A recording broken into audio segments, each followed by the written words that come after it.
Susan B. Anthony was a well-known American social reformer, women's rights campaigner, and suffragist who was instrumental in the late 19th and early 20th century women's suffrage movement. She supported equitable education for all students, the ability of women to vote, and property rights.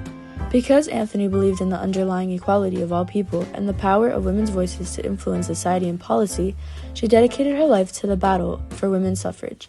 She co-founded the National Women's Suffrage Association with Elizabeth Cady Stanton, and the two of them vigorously promoted women's suffrage.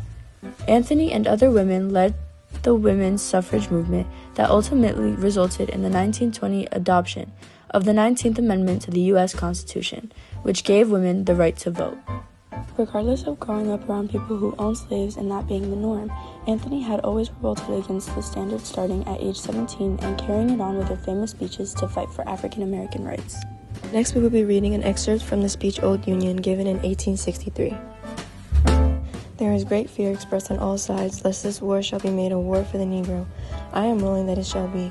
It is a war to found an empire on the Negro in slavery, and shame on us if we do not make it a war to establish the Negro in freedom, against whom the whole nation, North and South, East and West, in one mighty conspiracy, has combined from the beginning. Instead of suppressing the real cause of the war, it should have been proclaimed, not only by the people, but by the President, Congress, Cabinet, and every military commander. Instead of President Lincoln's waiting 2 long years before calling to the side of the government the 4 millions of allies whom we had within the territory of rebellion, it should have been the first decree he sent forth. Every hour's delay, every life sacrificed up to the proclamation that called the slave to freedom and to arms was nothing less than downright murder by the government.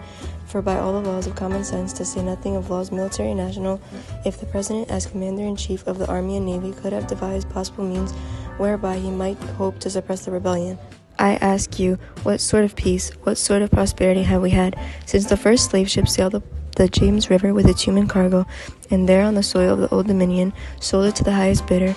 We have had nothing but war.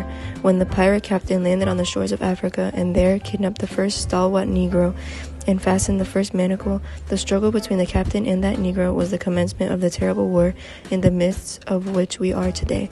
Between the slave and the master there has been war and war only. This is only a new form of it. No, we ask for no return to the old conditions. We ask for something better.